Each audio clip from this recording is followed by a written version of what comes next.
আল্লাহর নবী সন্তানটিকে কালেমা পড়ায়া মুসলমান বানায় দিলেন। কালেমা পড়ার কিছু সময় পর দুনিয়ার থেকে চিরতরে বিদায় নিয়ে যায়। আর নবী অমনি বলে আলহামদুলিল্লাহ। সাহাবারা বললেন, ইয়া রাসূলুল্লাহ, ছেলেটা মারা গেল, আপনি আলহামদুলিল্লাহ বললেন। কয় সাহাবীরা, সন্তানটা চিরদিনের জন্য জাহান্নাম থেকে বেঁচে গেল, চিরদিনের জন্য জান্নাতি মানুষ হয়ে গেল। এই জন্য আমি শুকরিয়া আদায় করলাম, আমি আমার একটা উম্মত বানাইতে পারলাম, আর আমি তাকে জাহান্নাম থেকে বাঁচাইয়া দিলাম। ঈমান আনার পর মারা গেছে, জান্নাতি না জাহান্নামী? জান্নাতি। আমি তাকে জাহান্নাম থেকে চিরতরে মুক্তি দিয়াইতে পারলাম, আর চিরস্থায়ী জান্নাতি মানুষ বানাইতে পারলাম। এজন্য আমি শুকরিয়া আদায় করলাম আল্লাহ পাকের দরবারে। দেখেন নবী কত দরদি। ইহুদির বাচ্চার জন্য অসুস্থ, ছুটে গেছেন নবীজি। নবী সমস্ত সৃষ্টিজীবীর উপর রহমত, না খালি মানুষের জন্য, সমস্ত সৃষ্টিজীবীর উপরে নবী রহমত। ঘাসপালা, তরু লতা, পশু পাখি সমস্ত মাখলুকের জন্য রহমত।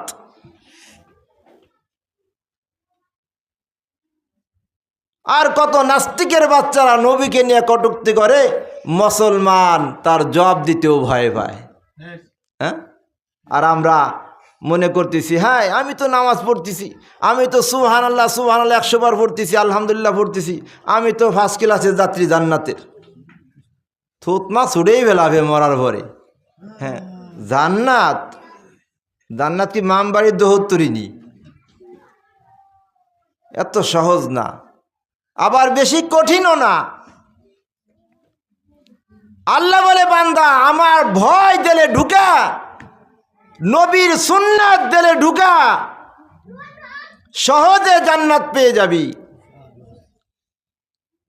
আমার ভয় নাই, নবীর সুন্নাত নাই তোর মাথার থেকে পাও পর্যন্ত।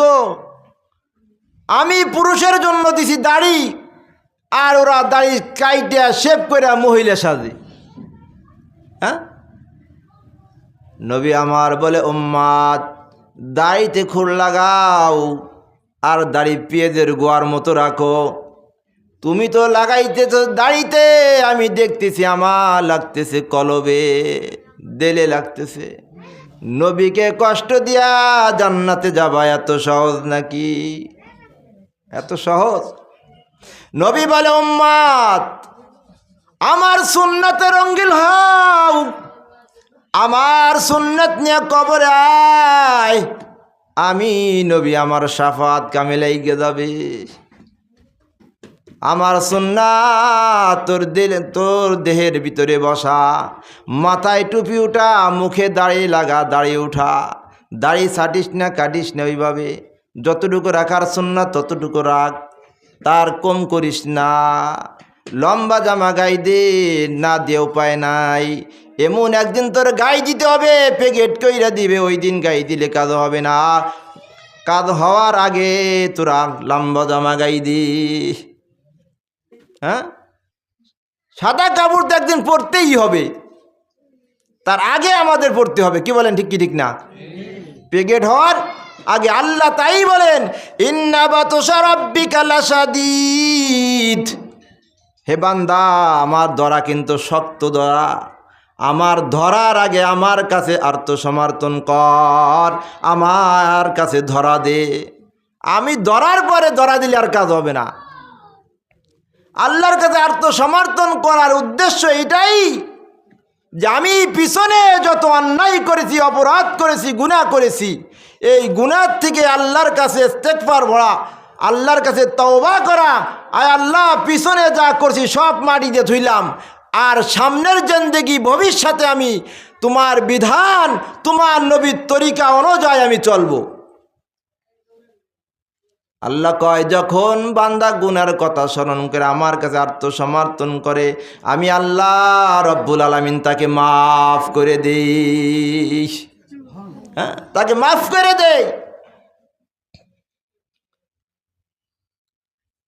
সাহাবারা একমাত্র আল্লাহর ভয়ে দিলে থাকার কারণে বাড়ি ত্যাগ করছেন, জমা জমি ত্যাগ করছেন, বিবি বাচ্চা ত্যাগ করছেন। বলেন, মক্কা থেকে হিজরত করে নবীজি যখন মদিনায় চলে গেলেন, মক্কা থেকে হিজরত করে যখন নবীজি মদিনায় চলে গেলেন, তখন সাহাবীরা হাজার হাজার কোটি টাকারও মালিক, লক্ষ লক্ষ টাকার মালিক, ভালো বাড়ির মালিক, সব লাথি মেরে ফেলে নবীর প্রেম ভালোবাসায় মক্কার বাড়ি থুয়া, অর্থ সম্পদ থুয়া, খালি হাত পাও নিয়ে নবীজির কাছে মদিনায় চলে গেছেন। কিসের জন্য? শুধু প্রেম ভালোবাসার জন্য। ভালোবাসা না থাকলে এরকম হতো না। তো এক সাহাবী তার 7 বছরে একটা সন্তান, আর এই সন্তানের মা শৈশবকালেই মারা গেছে।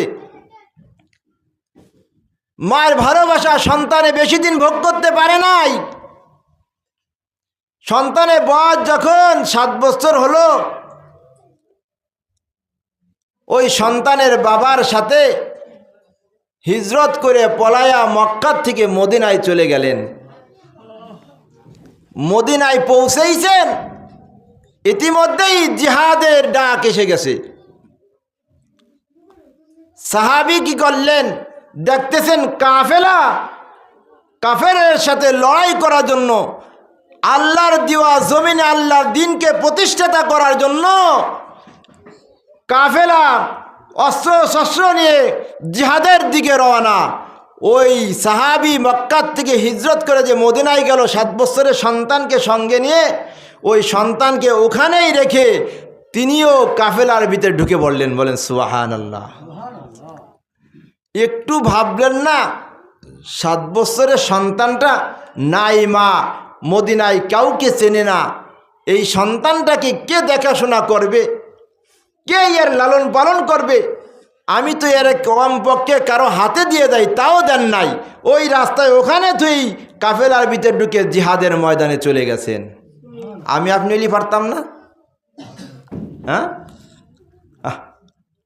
কিসের কারণে গেছে জানেন?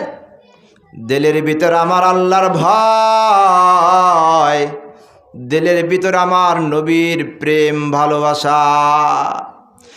মক্কা থেকে হিজরত করে যাওয়ার পর, মদিনায় পৌঁছানোর পর, ওই 7 বছরের সন্তানটাকে ওই রাস্তার উপরে রেখে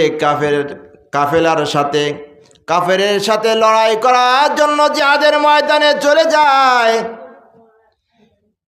একটু ভাবলেন না সন্তানকে দেখে দেখাশোনা করবে?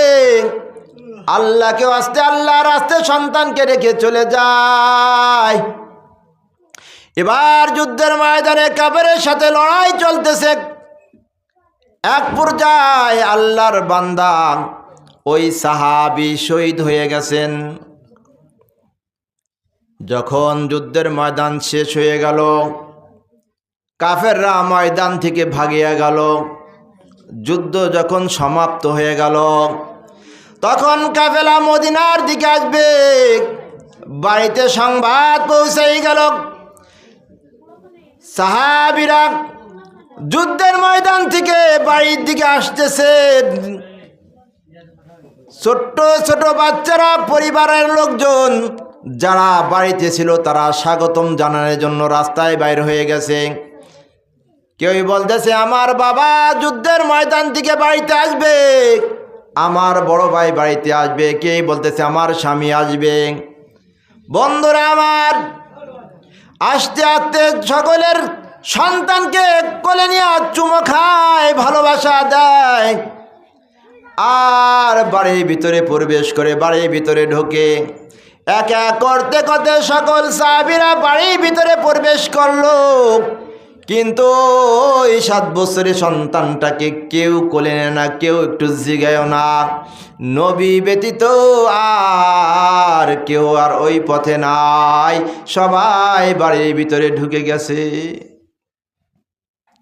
এবার ছোট্ট বাচ্চা কি করবে, নিরুপায় হয়ে নবীর কাছে দৌড়ায়। আল্লাহ নবীর কাছে দিয়ে সালাম দিয়ে বলতেছেন, ইয়া রাসূলুল্লাহ, বাবার সাথে মক্কা থেকে হিজরত করে মদিনায় আসলাম। মদিনায় আসার পর কাফেলা যাচ্ছে কাফেরের সাথে লড়াই করার জন্য। আমার বাবা আমাকে এখানে রেখে ওই কাফেলার সাথে জিহাদের ময়দানে চলে গেছে। ইয়া রাসূলুল্লাহ, সবার বাবা হিসাব দাদার সন্তানকে কোলে নাই, চুমো খায়, আদর করে, ভালোবাসা দিয়ে বাড়িতে নিয়ে যায়। ইয়া রাসূলুল্লাহ, আমার বাবা কই? আমার বাবাকে আমাকে কোলে নেবে না, আমাকে চুমা খাবে না, আমাকে আদর করবে না। আল্লাহর নবী বুঝতে পারছেন এই সন্তানের বাবা তো শহীদ হয়ে গেছে। কেমনে 7 বছরের ছোট্ট বাচ্চাকে বলবে তোমার বাবা নাই, তোমার বাবা তো শহীদ হয়ে গেছে। এবার বলে, ইয়া রাসূলুল্লাহ, কথা বলেন, আমার বাবা কই, আমার বাবা কই? আল্লাহর নবী এই কথা শোনার পর চোখে পানি গুনা টলমল টলমল করতেছে। আল্লাহর নবী ডান থেকে মুখটা বাম দিকে ঘুরে নিছেন, বাচ্চাটা ঘুরে দেয় বাম দিকে দেয়, বলতেছেন, ইয়া রাসূলুল্লাহ, আমার বাবা কই? আমার বাবা কি আমাকে কোলে নিবে না? ইয়া রাসূলুল্লাহ, আমার মা নাই, আমার মার ভালোবাসা আরো অনেক আগে আমি হারিয়ে ফেলেছি। বাবার করে লালিত পালিত আমার বাবার সাথে মদিনায় আসলাম, আজ বুঝি বাবাকেও দেখতেছি না। আল্লাহর নবী মুখখানা পিছনের দিকে নিলেন, বাচ্চাটা ঘুরে পিছনে আসলেন। আল্লাহর নবী আবার সামনের দিকে মুখটা আনলেন, বাচ্চাটা ঘুরে সামনের দিকে এসে বলতেছেন, ইয়া রাসূলুল্লাহ, আমার বাবার সংবাদ দেন, আমার বাবা কি দুনিয়ায় নাই? আমার বাবাকে বুঝি কাফেররা মেরে ফেলাইছে? নবী, আপনি বলতেছেন না কেন? আমার বুঝতে বাকি নাই, আমার বাবা শহীদ হয়ে গেছে। ইয়া রাসূলুল্লাহ, আমার মা নাই, বাবাও নাই, কে আমাকে দেখাশোনা করবে? কে আমাকে গোসল করাইয়া দিবে? কে আমার খাওন খাওয়াইয়া দিবে? কার কোলের মধ্যে আমি ঘুমাবো? আমার তো কেউ নাই নবী গো, কেউ নাই। বাচ্চার এই কথা শুনে আল্লাহর নবী আর স্থির থাকতে পারলেন না। নবী আমার বাচ্চাটাকে বুকের সাথে জড়াই নিয়ে বলতেছেন, তোমার বাবা যদি আমি হয়ে যাই, আমাকে তুমি আব্বু বলবা, আমি তোমার অভিভাবক হয়ে গেলাম। আর হযরত আয়েশাকে তুমি আম্মু বলে বলে তোমার মার ভালোবাসা নিবা। বলো সন্তান, বলো তোমার মনে আর কোনো কষ্ট আসেনি? ওই 7 বছরের বাচ্চা দেখেন কত বড় বুঝের কথা বলে, নবী আমার জামানার শ্রেষ্ঠতম ব্যক্তি যদি আমার অভিভাবক হয়ে যায়, আমার বাবা হয়ে যায়, আমার গার্জিয়ান হয়ে যায়, নবী আপনি বলেন ওই বাচ্চার কোনো আর টেনশন থাকেনি। এবার বাচ্চা বলতেছেন, ইয়া রাসূলুল্লাহ, আমার আর কোনো টেনশন নাই, আমি আমার আব্বাকে বলে দেই তৃপ্তি পাইতাম, তার থেকে আমি বেশি তৃপ্তি পাই, আপনি আমার অভিভাবক হয়ে গেছেন। দেখছেন 7 বছরের বাচ্চার কত মেধা, কত বুদ্ধি, কত বুদ্ধি। কেন? তারা নবীর চেহারা দেখে দুনিয়ার সব মায়া ত্যাগ হয়ে যাইত। নবীর ভালোবাসা দিলের ভিতরে এমনভাবে জায়গা করে নিয়েছেন, মার ভালোবাসা দিলের ভিতর নাই, বাবার ভালোবাসা দিলের ভিতরে নাই, অর্থ সম্পদের ভালোবাসা দিলের ভিতর নাই, দিলের ভিতর শুধু নবীর প্রেম ভালোবাসায় বুঝায়। আমাগো ভালোবাসা বিবি বাচ্চার, অর্থ সম্পদের ভালোবাসা, ব্যবসা বাণিজ্য কৃষিকাজ যারা করি সব ক্ষেত খোলার ভালোবাসায় বোঝাই। তাই আমরা নবীর প্রেমে হাবিডুবি খাইতে পারি না। নবী আমার বলেন, মান আহাব্বা সুন্নতি ফাকাদ আহাব্বানি ওয়া মান আহাব্বানি সুন্নতি ফাকাদ আহাব্বানি। যেই উম্মত আমার রঙে রঙিন হতে পারবে, ওই উম্মতার আমি এক চোটে এক জান্নাতে ঢুকবো। নবীর সাথে জান্নাতে যেতে মনে চায় না?